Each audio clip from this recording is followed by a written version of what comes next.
ஒரு இன்சிடென்ட்டும் One minute. என்னன்னாலும் Can you please kindly repeat the questions, please, from the beginning? சரி இதோ Mm. வரேன். இப்போ நம்ம ஒரு நிகழ்ச்சி தான் நடக்குது. அல்லாட்டா நம்மளுக்கு உடம்பு முடியல. ஆனா அது வந்து ரிப்பீட்டடா திரும்ப திரும்ப அதே தான் வருது. அப்படி வரும்போது எல்லாரும் என்ன சொல்றாங்க? அது ஏன் திருப்ப திருப்ப அந்த நிகழ்ச்சி வருது? ஏன் அந்த உடம்பு சரியில்லாம போனா கூட ஏன் அதே இது திருப்பி திருப்பி வருது அப்படின்னா, அது வந்து உங்களுக்கு ஒரு லெசன டீச் பண்ண வருது. அப்போ அந்த லெசன டீச் பண்றதுக்கு நம்மளுக்கு கெப்ப இந்த பாடியினுடைய மூவ்மெண்ட் வந்து ஸ்லோ. எப்பவுமே பாடி வந்து ஸ்லோவா தானே இருக்கு.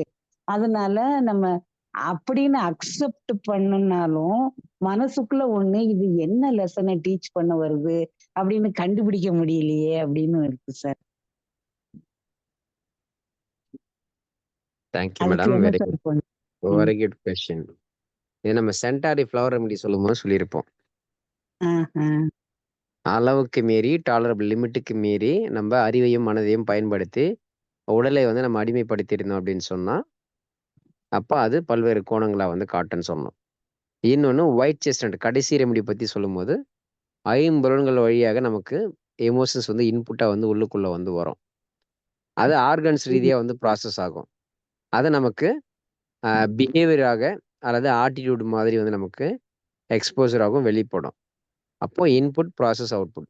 ஐம்புலன்கள் ரீதியாக நமக்கு இன்புட் அப்படிங்கிறதும், உள் உறுப்புகள் ஆர்கன்ஸ் ரீதியாக நமக்கு ப்ராசஸ் அப்படிங்கிறதும், நம்முடைய பேச்சுக்கள், நம்முடைய சைகைகள், நம்முடைய பார்வைகள், நம்முடைய மொழிகள், நம்ம எப்படி நடந்துக்கிறோம், நம்முடைய பிஹேவியர்ஸ் என்ன, பேட்டர்ன்ஸ் என்ன அப்படிங்கிற மாரி அந்த ப்ராசஸ்டு எமோஷன்ஸ் அப்படிங்கிறது வெளிப்படும்.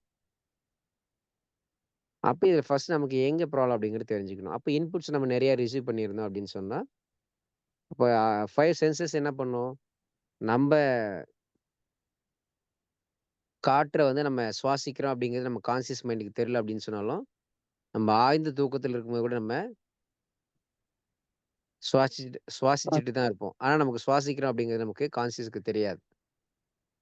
அப்போ ஐம்புலன்கள் ரீதியாக வந்து நமக்கு ஏதோ ஒரு விஷயம் வந்து இன்புட்டா வந்து சொல்லுவோம் இல்லையா? சென்சார் மாதிரின்னு சொல்லுவோம். Powerful sensor.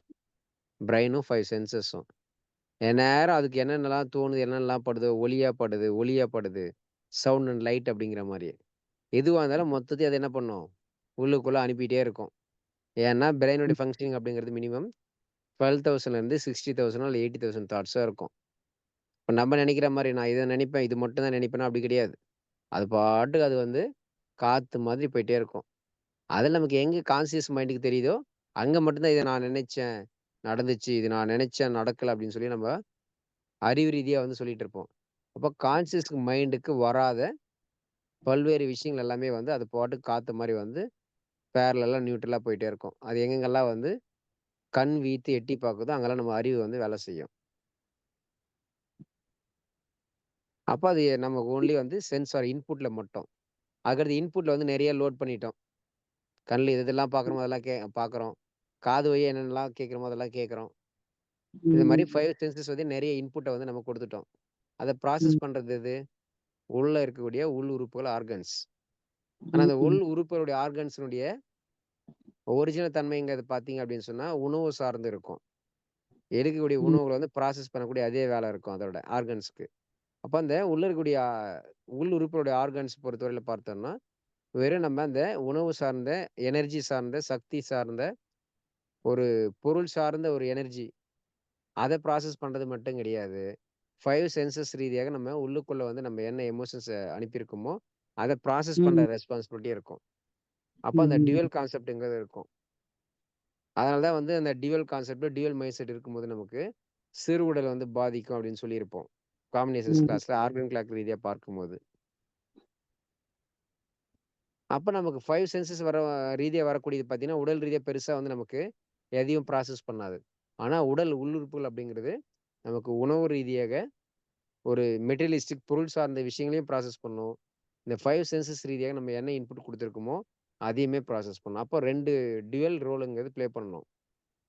ஆனா இந்த டியூயல் ரோல் வந்து எப்ப சார் சரியா ப்ளே ஆகும்ன்னு சொன்னா, இதுதான் நம்ம பொதுவா வந்து கட் பிரெயின் ஆக்சிஸ்ன்னு சொல்லுவோம். ம். ஆமா. உடல் மற்றும் மூளை அப்படிங்கிற மாரி. அப்ப நம்ம சார் இப்ப வந்து நான் இன்புட் வழியா வந்து என்னுடைய 5 சென்சார் வழியா வந்து நெறைய இன்புட்ட குடுத்துட்டேன் சார். ம், ஆனா ம். வந்து என்னுடைய உடல் உள் உறுப்புகள் வந்து சரியா ப்ராசஸ் பண்ணவே மாட்டேங்குது சார். அப்படின்னா எப்படி செய்யும்? ஏன்னா, நம்ப உணவு முறைகள்லயோ அல்லது உணவு எடுக்கக்கூடிய விதங்கள்லயோ பொருள் சார்ந்த மெட்டீரியலிஸ்டிக் சார்ந்த விஷயங்கள உடல் உள்ளுறுப்புல நம்ம பாய்ப்படுத்தி வச்சிருந்தோம் அப்படின்னு சொன்னா, அப்ப நம்ம என்னதான் வந்து 5 சென்சஸ் வழியாக சரியான எமோஷன்ஸ் நம்ம இன்புட்டா குடுத்தோம்னா கூட, அதை உடல் உள்ளுறுப்புகளால ப்ராசஸ் செய்ய முடியாது. அப்ப ப்ராசஸ் சரியா செய்ய முடியாதுங்கும்போது, அதற்கு ஏத்த பேட்டர்ன்ஸ், பிஹேவியர்ஸ், எக்ஸ்போஷர் அப்படிங்கிறது வெளிய வேற விதமா தான் தெரியும். அப்போ சொல்லுவாங்க இல்லையா? சார் நான் நல்லா பாசிட்டிவா தான் சார் திங்க் பண்றேன். எல்லாருக்கும் நல்லது நடக்கணும்னு தான் நெனைக்கிறேன். ஆனா எனக்கு மட்டும் கெட்டதே நடக்குது. அப்ப எல்லாருக்கும் நல்லது ம். நெனைக்கணும்னு நான் நெனைக்கிறது தப்பா? அப்படிங்கிற மாரிலாம் நெறைய பேர் வந்து யோசிப்போம். இப்ப என்னன்னா நமக்கு இன்புட்ல பிரச்சனையா? ப்ராசஸ்ல பிரச்சனையா? அல்லது வந்து அவுட்புட்ல பிரச்சனையா? அப்படிங்கிறது. ம். அப்ப இந்த மாரி வந்து நம்ம நெனைக்கிற மாரி வந்து அவ்வளோ எளிதான ஒரு விஷயம் கிடையாது. மோர் டைனமிக் அண்ட் காம்ப்ளக்ஸ். ம். இப்ப அந்த காம்ப்ளக்ஸிட்டி என்ன, டைனமிக் என்னங்கிறத நம்ம சரியா புரிஞ்சுக்கிட்டோம் அப்படின்னு சொன்னா, தீர்வு ம். அப்படிங்கிறது வந்து பொதுவா வந்து கிடைக்கும். அப்ப அங்க நீங்க அறிவுக்கு வந்து பொதுவா வந்து நீங்கன்றது கிடையாது. பொதுவா எல்லாருக்குமே வந்து அறிவுக்கு ரீதியா வந்து நெறைய வேலைகள வந்து குடுத்துருப்போம். இப்ப அது என்னன்னு செய்யணும்னா, அது நம்ம கிளாஸ்லயே சொன்ன விஷயம் தான். நம்ம ஒரு சாப்பாடு உணவு எடுக்கிறோம் அப்படின்னா, உணவு குழல் வழியா வந்து தொண்டைய தாண்டி போயிருச்சு நம்ம கண்ட்ரோல்ல கிடையாது. ம். அது ம். ஏன் அப்படி போய் ப்ராசஸ் ஆக மாட்டேங்குது? அப்படி ஏன் ப்ராசஸ் ஆக மாட்டேங்குது அப்படிங்கிற மாரி, நாம வந்து ஒரு மருத்துவ ரீதியா ஒரு பிஹெச்டி பண்ற மாரி நம்ம பண்ணிட்டு இருந்தனாலும், இயற்கையா நடக்குதுங்கிறதோட தன்மை வந்து வேற எத்தன பிஹெச்டி முடிச்சாலும் யாராலயும் வந்து இயற்கையில இருக்கக்கூடிய ஒட்டுமொத்த தன்மைய யாராலும் கண்டுபிடிக்கவே முடியாது. ஏன்னா பிரெயினுக்கு என்ன சொல்லியிருக்கோம்? இத்தனை கோடி ஆண்டுகள் வந்து நம்ம மனித பிறவி எப்ப பொறந்திருந்து இப்ப வரையிலும் இருக்கோம். அத்தன விதமான இன்புட்ஸ் அந்த பிரெயின் வந்து சுமந்து வந்திருக்கும். அப்ப இன்னைக்கு ஒரு பிஹெச்டி பண்றோம் சார். ஒரு 100 பேர் பிஹெச்டி பண்றோம். ஒரு ஒரு 1000 வருடம் தீர்க்க முடியாத ஒரு பிரச்சனைக்கு தீர்வு கண்டுபிடிச்சுட்டோம்னா, அடுத்த நாளே வந்து பார்த்தீங்கன்னா, ஒரு குழந்தை பொறக்குதுன்னா, அந்த பிரெயினோட ஃபங்ஷனிங் வேற மாரி இருக்கும். அது அடுத்த ஒரு 10 வருடங்கள் வளர்ந்ததுக்கு பின்னாடி ஒரு விஷயத்த செய்யுதுன்னா, அப்ப நம்ம இந்த 1000 வருட பிரச்சனைய வந்து நம்ம ஒரு 10 வருஷம் முன்னாடி தீர்த்திருப்போம். அதுக்கும் அந்த 10 வருடங்களுக்கு அப்புறம் பார்த்தீங்கன்னா, அந்த பிரச்சனைக்கும் சம்மந்தமே இருக்காது. அப்ப எவ்ரிதிங் இஸ் ம். Complex and dynamics. எல்லாமே வந்து பிரெயினுடைய அந்த சர்வைவல் ஃபங்ஷனிங் அப்படிங்கிறதும், அறிவை பொறுத்த பல்வேறு விஷயங்கள் தான். மனம் அப்படிங்கிறது அதோட சேர்ந்து அது ஒரு தனி ஒரு சாப்டர். அது தனி ஒரு கிரகம்.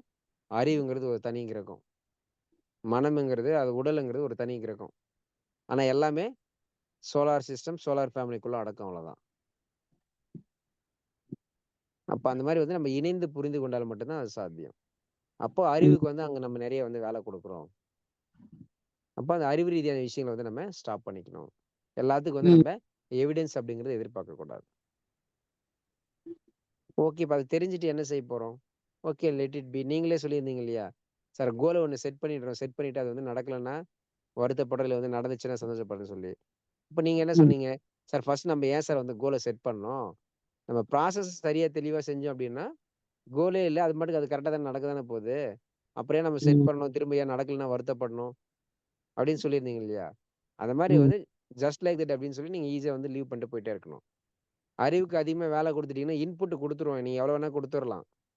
ஆனா அத ம்ஹ்ம். உடல் உறுப்புகளால ப்ராசஸ் பண்ண முடியாது. ஏன்னா அது டூயல் கான்செப்ட்.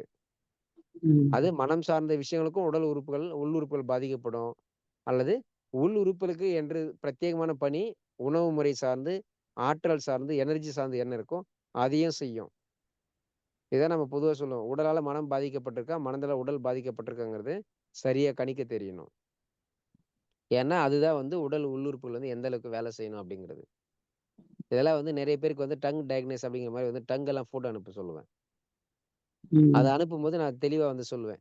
உங்களுக்கு உடல் சார்ந்து இந்த பிரச்சனைகள்லாம் வந்து இருக்கும். மனம் சார்ந்து இதெல்லாம் பிரச்சனை இருக்கும் அப்படின்னு சொல்லி. அப்ப அந்த உடலுக்கு என்று சொல்லி, உடல் உறுப்புகளுக்குன்னு சொல்லி என்ன தன்மையோ அதுக்கு ஏத்த மாரி நமக்கு ஃபைண்ட் அவுட் பண்ணணும்.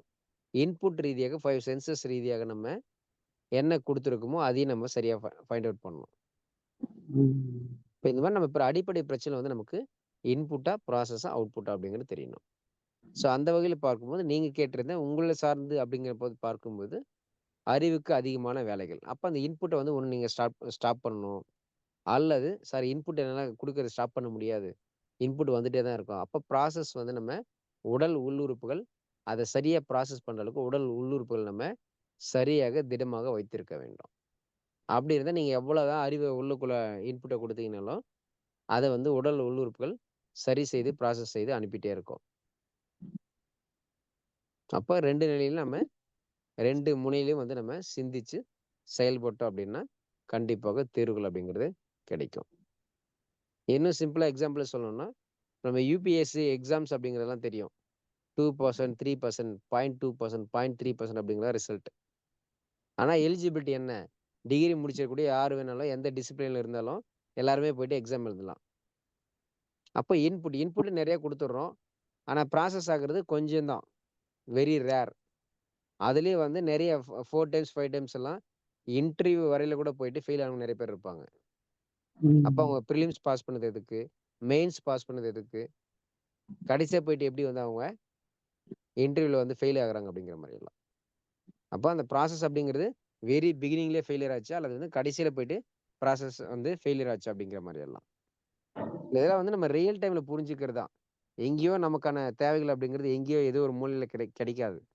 நம்ம சுத்தியே நம்ம கண்ணுக்கு தெரிஞ்சு, நம்ம அறிவுக்கு தெரிஞ்சு, மனதுக்கு தெரிஞ்சு, உடலுக்கு தெரிஞ்சு இருக்கும். அது எது எதுக்குன்றது தெளிவு புரிதல் மட்டும் இருந்தா போதும். எல்லாரும் சொல்ல மாரி நமக்குள்ள ஒரு குரு இருக்காரு. அவர் நம்மகிட்ட வந்து எட்டி பார்ப்பார்னா, எஸ் பார்ப்பார். நமக்குள்ள ஒரு மாணவர் இருக்காரு. வெளிய வருவார்னா வருவார். அந்த தெளிவும் புரிதலும் மட்டும் தான் அனைத்து விதமான பிரச்சனைகளுக்கும் தீர்வுகள வந்து குடுக்கும். மத்தபடி அது மருந்துகள்ல கிடைக்குது, உணவுகள்ல கிடைக்குதுங்கிறது எல்லாமே பார்த்தீங்கன்னா, வெறும் செகண்டரி மட்டும் தான்.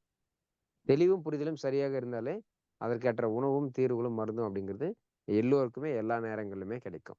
அப்படி கிடைக்காம போனாலும் அதுக்கான தீர்வுகள் இருக்கும்போது, வெகு விரைவில் எல்லோருக்குமே கிடைப்பதற்கான சாத்தியக்கூறுகளும் மிக மிக நிறையவே இருக்கும். சரிங்களா? ஆ சரி. Thank you sir. சரி. முடிஞ்ச அளவு அதே மாரி நம்ம அந்த 5 சென்சஸ் ரிலேட்டடா வந்து நமக்கு அன்கண்ட்ரோலபிளா ஒரு விஷயம் வந்து ப்ராசஸ் ஆகுது அப்படின்னு சொன்னா, அல்லது வந்து ம். இன்புட்டா வந்துட்டே இருக்கு அப்படின்னு சொன்னா, ஒயிட் செஸ்டன்ட் அப்படின்னு ஒண்ணு சொல்லியிருப்போம். இண்டிவிஜுவல் ம். ஃப்ளவர் அப்படி கிளாஸஸ்ல. அப்ப நீங்க ஆமா. ஒயிட் செஸ்டன்ட் அப்படிங்கிறத நீங்க தொடர்ந்து வந்து எடுத்துக்கணும். ஓ! இதே வந்து நம்ம சரி. காம்பினேஷன் சொல்லும்போது சொல்லியிருப்போம். அறிவு ரீதியா ஒருத்தவங்க செயல்படுறாங்க அப்படின்னு சொன்னா, செராட்டோங்கிறத அங்க குடுக்கணும் சேர்த்து. அப்படின்னு ம். சொல்லியிருந்திருப்போம் கிளாஸ்லயே. நீங்க கேள்விப்பட்டிருப்பீங்க எல்லாரும். ம். I think astrology bachelor MD கிளாஸ்ல சொன்னேன்னு நெனைக்கிறேன். செராட்டோ எங்க குடுக்கணும், அக்ரிமனி எங்க குடுக்கணும்னு சொல்லி. ஞாபகம் இருக்கா எல்லாருக்கும்?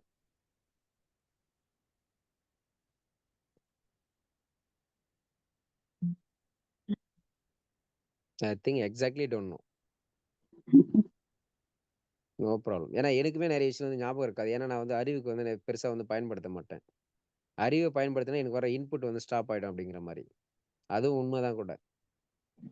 ஏன்னா அறிவு ரீதியா நான் ஒரு புக்ல வந்து ரெடி பண்ணி வச்சுட்டோ, இல்ல இன்னைக்கு இந்த கன்டென்ட் தான் எடுக்கணும்னு சொல்லி நான் உட்காந்துட்டேன் அப்படின்னு சொன்னா, கரெக்ட்டா நம்ம அஃபிஷியலா வந்து 7 டூ 8:30னா 8:30ல கிளாஸ் முடிச்சுட்டு போயிட்டே இருப்பேன். ஆனா அதுல எல்லாருக்கும் எத்தன அளவுக்கு வந்து உணர முடிஞ்சிருக்கும், தெளிவடைஞ்சிருக்குன்னா என்னால கேரண்டி பண்ண முடியாது. இப்ப எது குடுக்கணும்னு முடிவு பண்ணிட்டா, சொல்லுவாங்க இல்லையா? வலது கையில குடுக்குறது இடது கைக்கு தெரியக்கூடாது. குடுக்கணும்னு முடிவிட்டா அந்த செகண்டே குடுக்கணும். கொஞ்சம் டிலே பண்ணா நம்ம மைண்டே வந்து மாறிடும். குடுக்கணுமான்னு ஃபர்ஸ்ட்டு யோசிப்போம். அது இப்ப ஏன் குடுக்கணும்னு யோசிப்போம். அதுக்கப்புறம் அது எதுக்கு நான் குடுக்கணும்? அப்படிங்கிற யோசனைக்கு போயிடுவோம். இது வந்து அந்த செகண்ட் தோணுதுன்னா, அது அந்த அந்த மொமெண்ட்டாவே நம்ம குடுத்துட்டு போயிடணும். லைவ் இஸ் ஆல்வேஸ் லைவ் அப்படிங்கிற மாரி. ரெக்கார்டட் அப்படிங்கிறதே வந்து அறிவு ரீதியான விஷயம் தான். லைவ்ங்கிறது மட்டும் தான் ஒரிஜினல் ரியல் அண்ட் பிராக்டிகல்.